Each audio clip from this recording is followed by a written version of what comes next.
This week on Unglossy. This was way before, I know we're going to sound like old heads here, but this is way before YouTube partnerships. This is way before, sponsorships. This was straight out of our pockets. We have to pay rent. So we're taking dumb jobs, whatever temp jobs. Yeah. I was a magician's assistant. Yeah.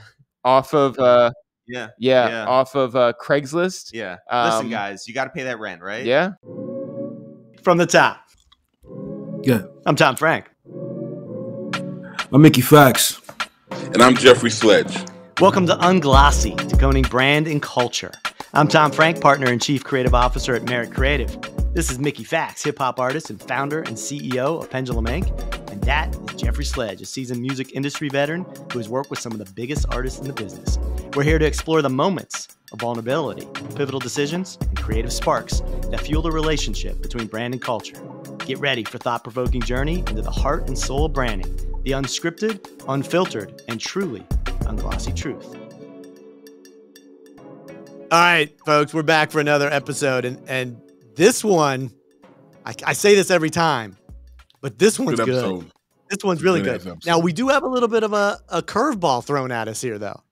Yes. And I'll just start with this. I'll let you tell the story. But to me, it's either your computer battery or it's Mickey's car battery, but nothing ever goes smooth here.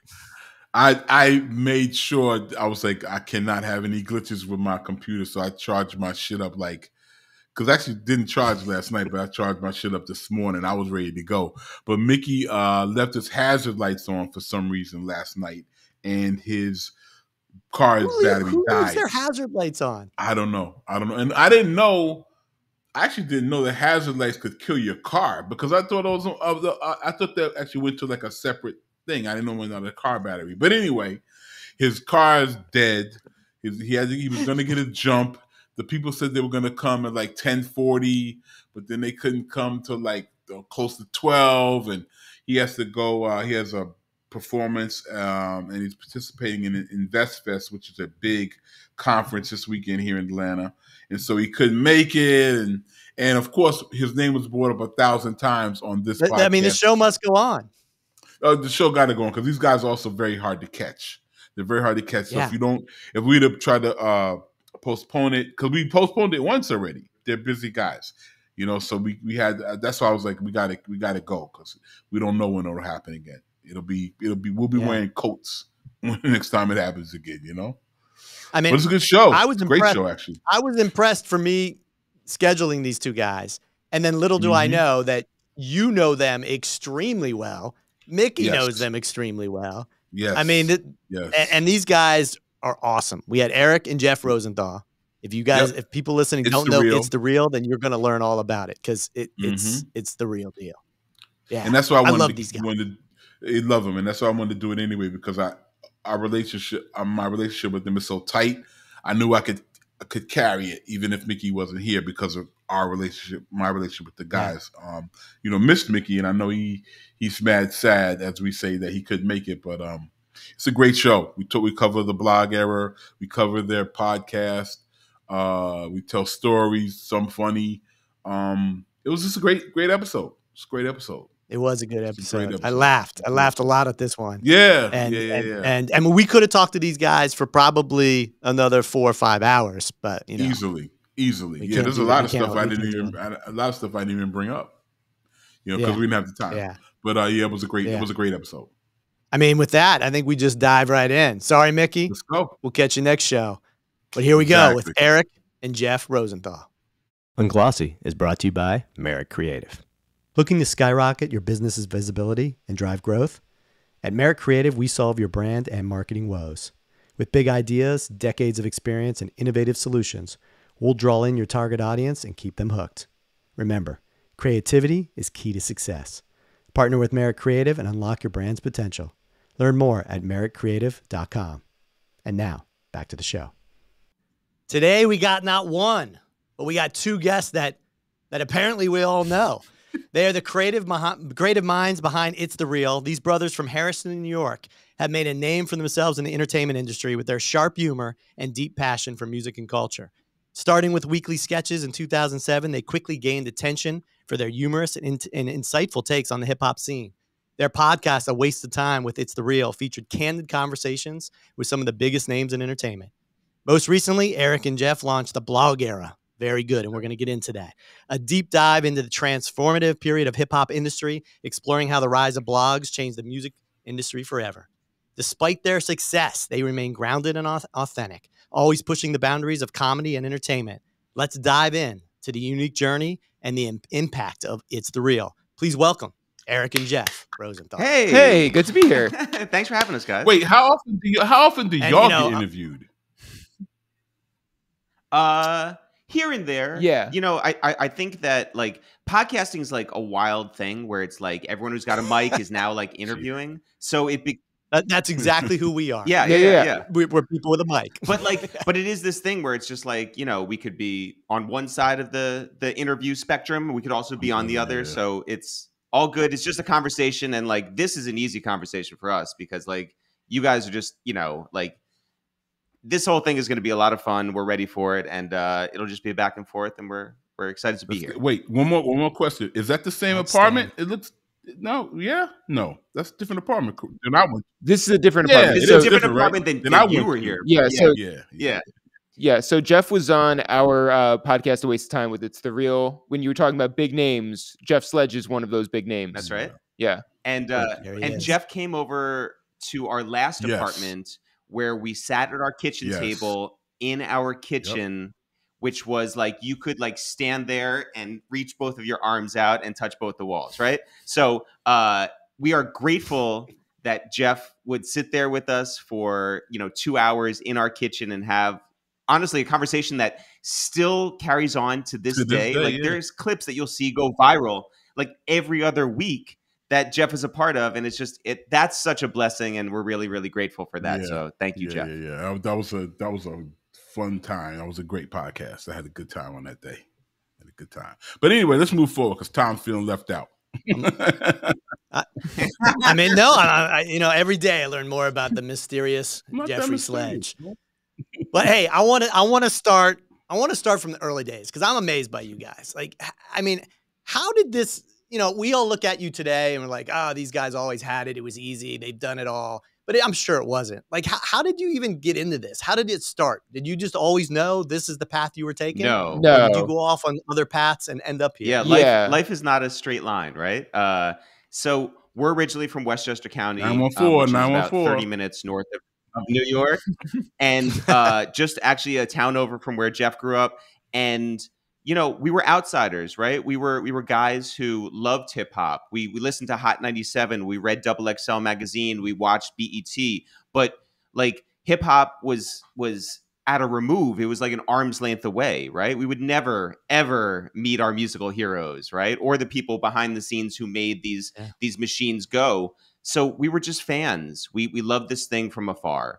We grew up listening to Bad Boy and Rough Riders and Rockefeller, and that was who we were. But again, we're two white Jewish kids from 30 minutes outside of New York who love this thing. So, I thought I was going to be a feature film writer and director. Jeff thought he was going to like write for magazines. You take those tools and you develop some things on your own. And we were making, fun little sketches with our friends. And then when we tried to make that into a TV show and knock down people's doors and it didn't sell, we were like, why not do it ourselves? So that's where at the advent of YouTube and Vimeo, we were like, let's treat this like a real thing, put ourselves sort of in a position to include our voice. And in August of 2007, the two of us started putting out weekly sketches that we did for the next 3.5 years. Yeah. And like, we would do it every single Monday. And it became this thing where, and it's probably because like there wasn't that much stuff on the internet at that point, but like we were doing original content at a time when nobody else was. And so, we got people like the Clipse or Max B or Cameron or whoever else. I mean, like everybody would just come over to our apartment and shoot videos with us, and those went very viral. But the thing was, this was way before. I know we're going to sound like old heads here, but this is way before YouTube partnerships. This is way before sponsorships. This was straight out of our pockets. We have to pay rent, so we're taking like, you know, Dumb jobs. whatever temp jobs. Yeah, or I was a magician's assistant Word. off of yeah. off of Craigslist. Yeah. Listen, guys, you got to pay that rent, right? Yeah. And when you couldn't pay for subway fare, you got to walk, right? When you can't, you know, have every meal, you skip meals, right? But if you love something, if you really want to like earn your way in, you make those sacrifices. And that's what we did. Now, Jeff was there when Bun B called us and wanted to be in one of our sketches. That's when we first met Jeff, right? So how did you jump though from, I mean, that's a huge jump from doing the videos with your buddies to Bun B calling you. Totally. How does that even happen? That is the blogs, right? Yeah. So we come from a world in which there's traditional gatekeepers, right? You want to have a TV show, you got to go through certain levels and certain steps up the ladder to get there. But we weren't, you know, we came along at a time where it was like, you know what? We want to go directly to the people that make the decisions. So we would email those people, right? We would get those meetings, but for people to understand that, that's a different story. So that's why we had to do a proof of concept. That's why we used YouTube. That's why we put out these videos. Bun, who throughout our career has been such an advocate for us and such a great partner for us. Absolutely. And his cosign, as all of us here know, if Bun does something, the rest of the industry is going to pay attention and follow because Bun is always early. Yeah. So him talking to Theta Sandiford, you know, her passing along our number, Bun calling us at 8 o'clock on a random Wednesday morning and saying, I want to be a part of one of these sketches. That is the reason why, you know, Cameron and Max B and Nick Cannon and the Clipse and everybody else. Yeah, Fallout Boy, like, all these people were then on the But yeah, show. Bun was the first. And that was like early on. Back to Bun. Yeah. It does. But like, you know, again, like Jeff was saying, we were doing something different, right? If we were doing the same thing as everyone else online, then it's like, well, why would I want to do that? Right. Yeah. Correct. So like, you know, this is before Twitter. This is before like people were able to, rappers were seen through their music primarily. And so we were the maybe first ones who were like, hey, like we have an outlet where rappers can be funny, you know? And you came on at a time where, right, YouTube was just starting to really, people really didn't know what they were doing. So you got on the scene kind of early, I'm sure. Correct. And so there's that, but there's also the platform that matters, right? So YouTube, you know, was not this place where people would go and spend their whole days just going through videos. You had to go to a website where you had somebody who curated this stuff. So luckily, there were a bunch of websites called blogs, which were places where different people, and you didn't have to know them in real life, they could exist in any city around the world, where they chose what rap songs they wanted to put on their websites, what artists they wanted to promote, and then by the time we came around, what content they wanted to shine a light on. And so because we were doing videos with Bun, with Cam, with, you know, the Clipse, whoever it was, those cut through. They were different, they were available, and thankfully to people like SK from Nah Right, or Misinfo from misinfo.tv, or Two Dope Boys, or whoever it was, we were then right next to, you know, the new Jay-Z song that dropped, the new Nas song that dropped, the new Ludacris song that, like, you know, was being teased. Like, that mattered. And all of a sudden, those outsiders, the two of us, were suddenly seen as something maybe bigger than the reality was. So by the time that we're going to like actual events downtown, uptown, in Brooklyn, wherever it was, people would see us and be like, I know you from the internet. You're actually real? Like this is crazy. And that's how sort of like, you know, our reputation grew. Yeah. Yep. The blogs. That's cool. Well, that leads me into, and I know we're jumping all around here, but the blog era then. I didn't know so I've listened to the blog era. I think it's absolutely fantastic. Thank you. I got introduced to the first time I met you guys. I didn't know how deep, though, this went with you. I mean, in theory, this is your own story as much as it is every story of that era. Correct. Yeah. So, yeah, I think that it's recent history, right? We're talking 2007 is the starting point. Let's say the blog era, its peak let's say it sort of like trails off after 2012, a lot of people can look back and be like, oh, well, why would I want to hear something about a time that was so recent? You know, like Kendrick, J. Cole, Drake, they're all of the blog era. Yeah. They're still at the top of the chart. So why would I want to, look at something or listen to something with that context? But I think that we were able to create a project that gave it a perspective that was way bigger and maybe way more interesting than people gave it credit for. Because a lot of people they're like, oh, hip hop, what the golden era. That's what I think of hip hop. Or like, let's go back to like the early 80s and like the mid 80s. And like, that's the hip hop that I can look at in perspective and with context and see that. And we were like, well, let's talk about this very important transitional time where all these major artists came out of. And you're right, we're also of that time. Like we ran around with Wale and Wiz Khalifa and Currency back then, right? Like, New York City, the Lower East Side, that was a breeding ground for a brand new type of creator. And so we are absolutely a part of that. But our story, you're right, is right there with the Peter Rosenbergs, with the internet celebrities. Yeah, Jay Smooth, like all these guys who would break through in different ways on MSNBC or, in the New York Times. Deezus and Mero, those guys are all our contemporaries. We've all gained something by being on the blogs. And, the blog era is very important to us. And when it came to looking at it, I think that we wanted to not put ourselves at the center of the story because we wanted to, take people through it. But at the same time, include ourselves because we did make a mark and because our work does last. And we wanted to show that outside voices, even if we were just 30 minutes up the road, those outside voices could become insiders, could be, in this circus, understand this thing, speak the language. And, I think we're very grateful that the project came out, included so many voices and lives on.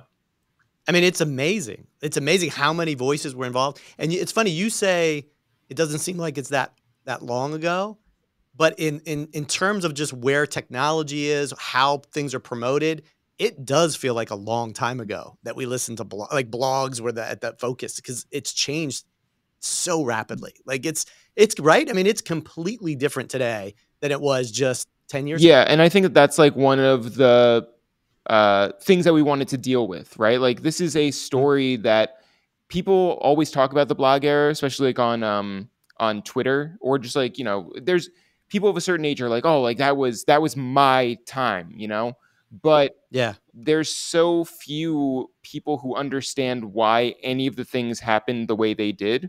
Absolutely. They didn't understand the process. They didn't understand the characters who were involved. And so like, that's sort of the world that we were dealing with, Yeah, it was that time was interesting. I mean, you had to, for me, the blogs were the first thing I look at in the morning when I got to the office. Like you kind of go through to see if anybody put anything out as a new video or a sketch, a new sketch or a new skit or whatever. It wasn't even just about the music per se, but it was about that culture and how that culture was moving. It kind of, and thinking about it, it kind of, in the early 80s, I guess, you had the collision of punk and obviously early hip hop and fashion, where Madonna came out of and Basquiat came out of and, those people, Keith Haring and, and on and on, and obviously all the rappers, and they were all going downtown, same thing, Fat Five Freddy, they were going downtown and they were connecting in these art galleries and danceteria and these clubs and stuff.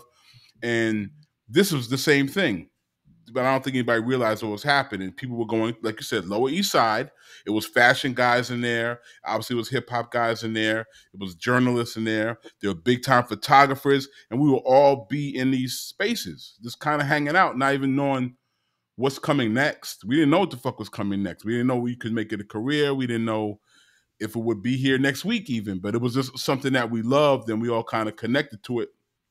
Like I said, from big people like Cuddy, who was, working at Bape and became this international superstar, or you guys, just all these people just kind of hanging out, and people working at 10 Deep, and people that working at Supreme, and people working at BBC, and and it's interesting to see where it's grown to. And I'm glad you guys did the blog everything, because it needed to be documented, because it was almost like this big movement.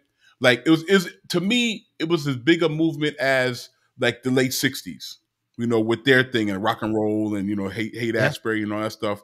And like I said, then the early 80s, Madonna and all that kind of thing. And this is exactly the same thing. And a lot of the people who are the trendsetters and the tastemakers of today come from that. Let me just say this one thing. The next thing, and I don't know if there's enough footage, I want somebody to do a history on fashion in the 2000s, because that was the same thing where ASAP Rocky, you go downtown right below Houston on a Saturday, and it would be so many kids.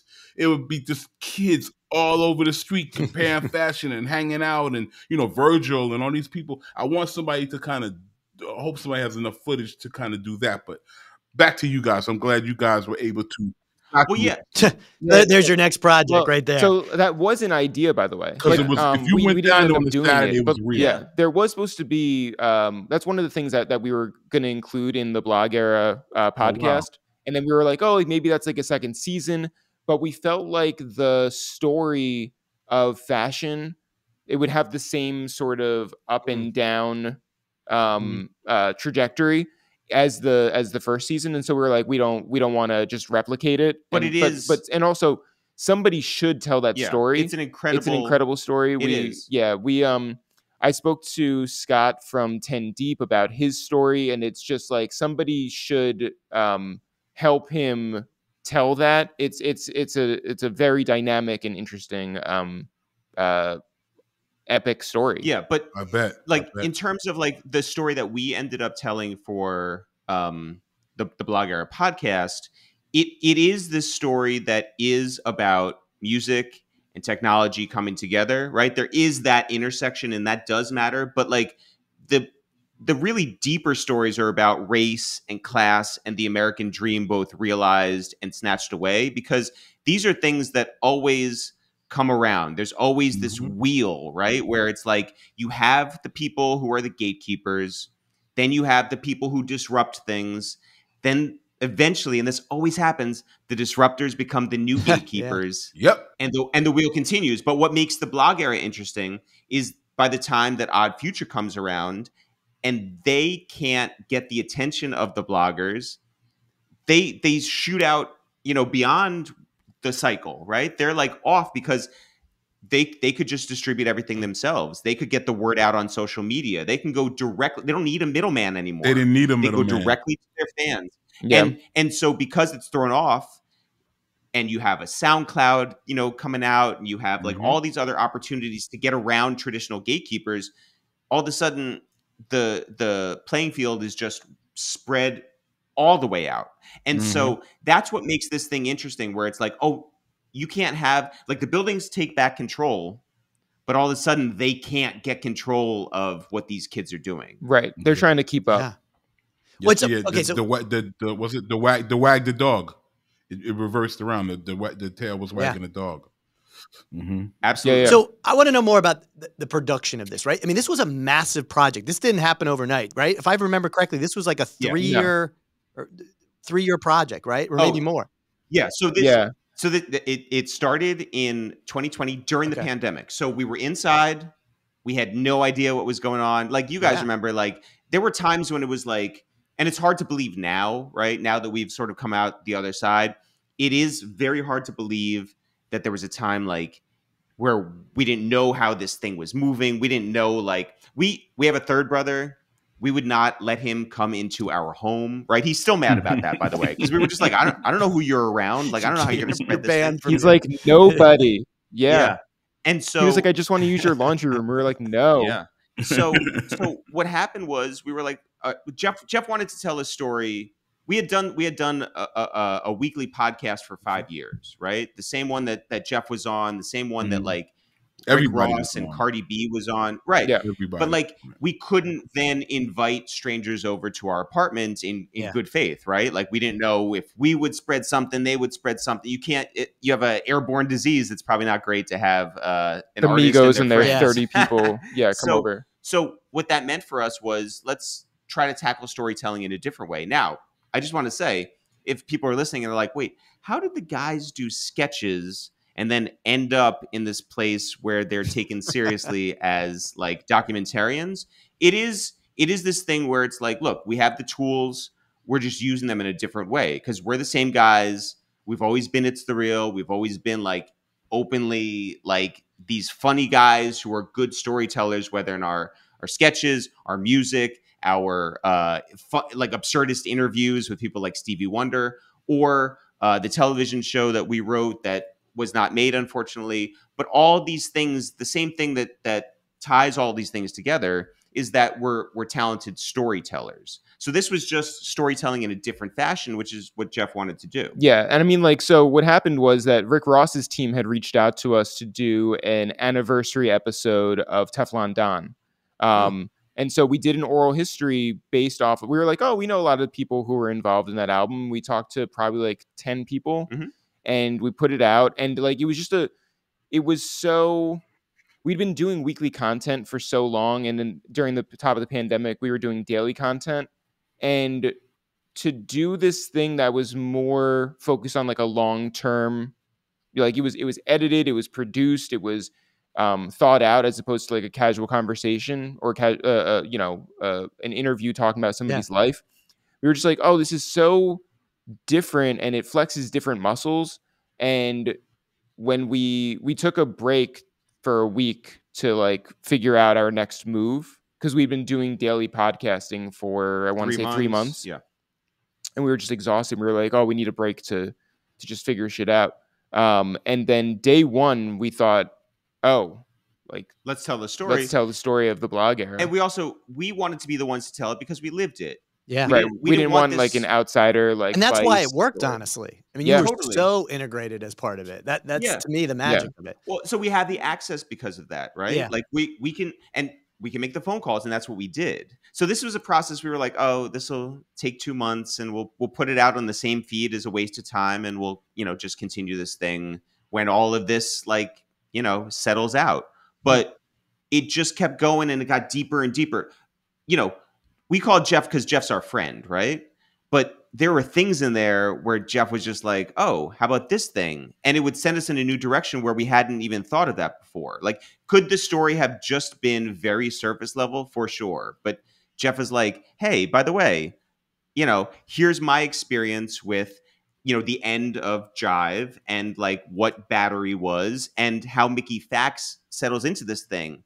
And then you take it a step further and then you talk to Mickey about his experience, right? But like everyone knows Mickey Fax from, certain songs that he had, certain magazine covers he had. But the deeper you get into it, you learn about his parents, you learn about his high school, you learn about all these things. And that becomes a story. Or you think of things in new ways. We spoke to 150 people. We had 500 hours of brand new recordings and then, you know what? We had a Patreon, and there were our most hardcore fans contributed to us and allowed us to have this extended break away from regular content. No one knew what we were doing. We didn't put our business out there. Of the 150 people that we spoke to on the record, no one spoiled this. No one tweeted out, said what we were up to. And that allowed us this space to work on this thing for, like you said, 3 years. And we didn't think about business. We weren't like, for the first 2 years, we weren't like, oh, who's going to put this out there? How much money we're going to, it wasn't that. It was just, let's concentrate on the art. Again, we had, Patreon, and our people were letting us do this. Yeah. And we, they were on the inside. So they understood, what we were working on, how we were doing, giving them regular updates and all that stuff. And it did take 3 years. In the third year, that is when we started having conversations being like, well, is this an Amazon project? Is this a Spotify project? Is this a Warner Music project? And it wasn't any of those. We ended up partnering with Pharrell. Yeah. And that made sense on a number of levels, including the fact that he's the godfather to this whole scene. You don't get a Drake or a Kendrick or a J. Cole or a Wale or a Wiz Khalifa or any of these people without Pharrell going out there and being his authentic self, his boundary pushing self. And so to have him as a partner in this was extremely important to us. And they were a first time podcast company, Other Tone. Because they were brand new at that point, brand too. new. Yeah, brand new. Yeah. But it really was very meaningful to us to do something with him and for him to be a great partner with us in presenting this project. Yeah. Shouts to everybody over at Other Tone. Yeah. Wait, before we move forward, I don't want to. I feel like we're skipping past the podcast. We talked about it, but we did. We're going to get back to that. We're going to get back to that. Okay, because it meant a lot more. It was way deeper than just we did a little podcast. It was way more than that. So I don't want to skip past that, but we'll get back to it. Okay. We will get back to that. I want to ask two more questions though, because the thing about Pharrell was I was working with him at that time too, and that's when I first got a glimpse. I heard a little bit of something what was going on. I heard that they didn't give you much, but they just told you something was coming. And then when I ended up running into you guys, it was amazing because I was like, wait a minute, this is the thing I heard about a year ago. And here it is live and it's out there in the world right now. And it is fascinating. And it's funny how the pandemic really started this, because in a lot of ways, I'm sitting here today because of the pandemic. I mean, during the pandemic is when, we rolled out the Lupe and Royce show. And we got really deep into that. And I really started to understand how deep this culture goes. I was like you guys, I was a fan, but I didn't know any of these guys. I had no experience. And once I started to get into that, you realize this goes really deep, and the connection and how many people and how people are connected is fascinating to me. And that's what really amazed me about what you guys did was every episode became a story upon itself. And it was fascinating. And I kept learning. And it really connected the dots for me because I was like, wow, I had no idea this guy was involved with this, that connected to this, which connected to that. And it was amazing. Thank you. So I'll tell you what 3 years allowed us to do. We obviously lived together. We worked together. We had a giant 6 foot by 4 foot bulletin board. And we just kept staring at this thing for 3 years. We kept organizing, and it looked like a crime scene with all the red. Did. Yeah, it honestly did. It looked like a very messy thing that we could understand. It's like those people who their clothes are all over the room, but they know exactly where everything is. That's us. But it's also because it's a little bit like 2001: Space Odyssey, but it's also like this monolith from Planet of the Apes. Eric and I would just be staring at this thing.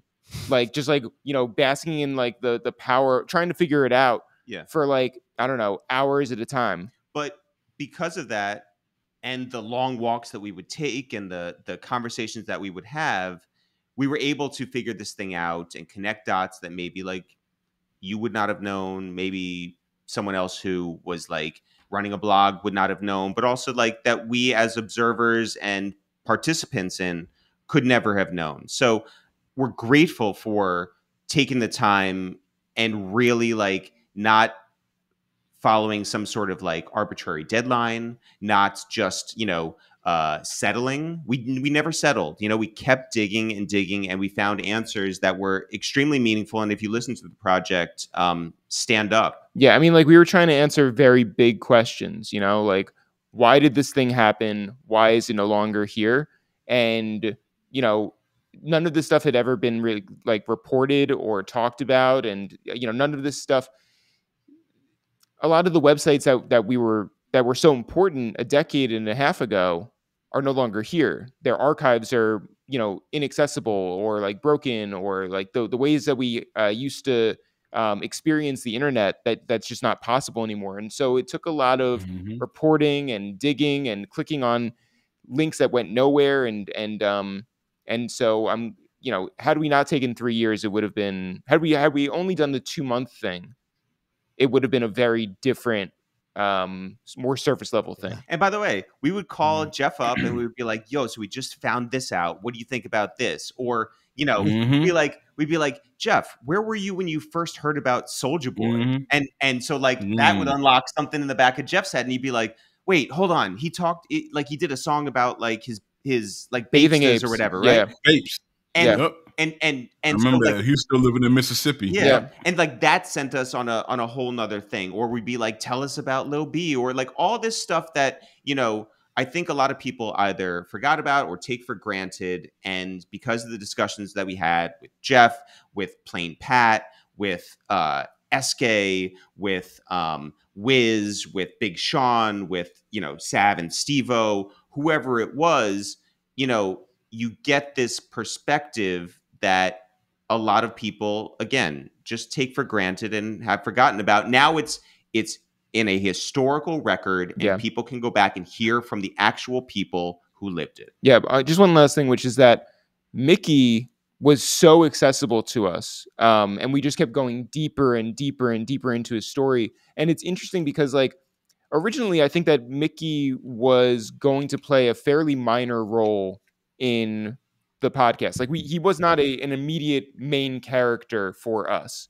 But the more that we understood his story and like understood his arc, we started to see how important a role he could play in our podcast, as somebody who had sort of skipped the line, been signed to a label, and then where the label didn't really understand the internet at the same pace, where that left him. And so, and also just like the idea of redefining success on your own terms, and just there was a lot more to his story than I think that we first realized.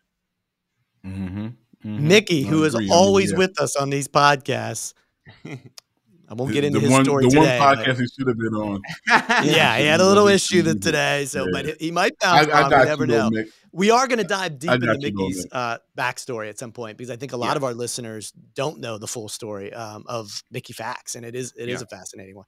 And certainly Jeffrey here, who is a wealth of knowledge right here in front of me. But all right, Jeffrey, I'm going to ask one more question, then we'll go backwards. But is there a next?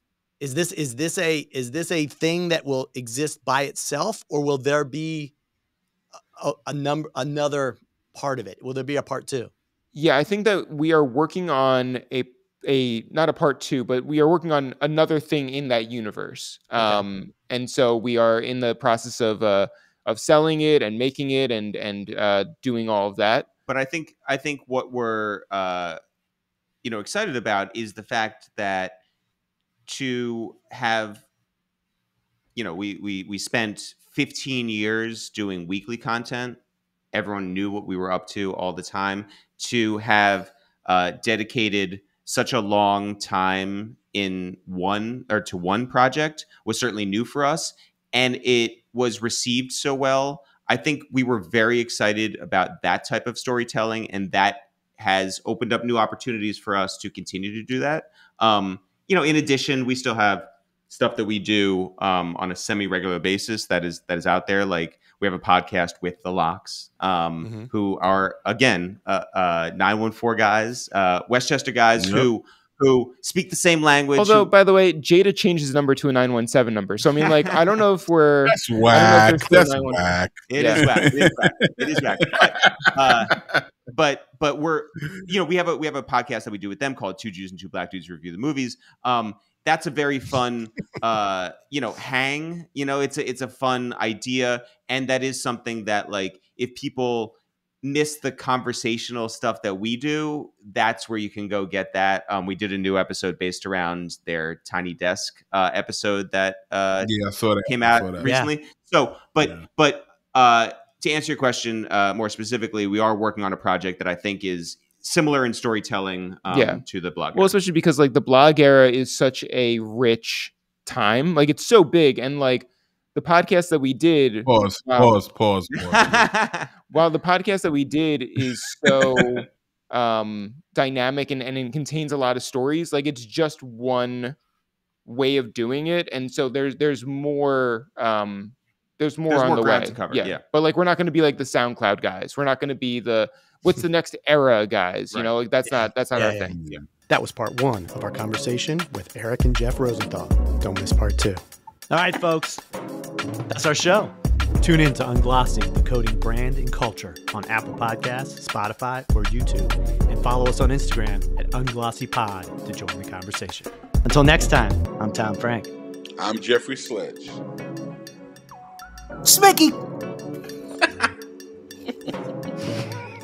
That was good.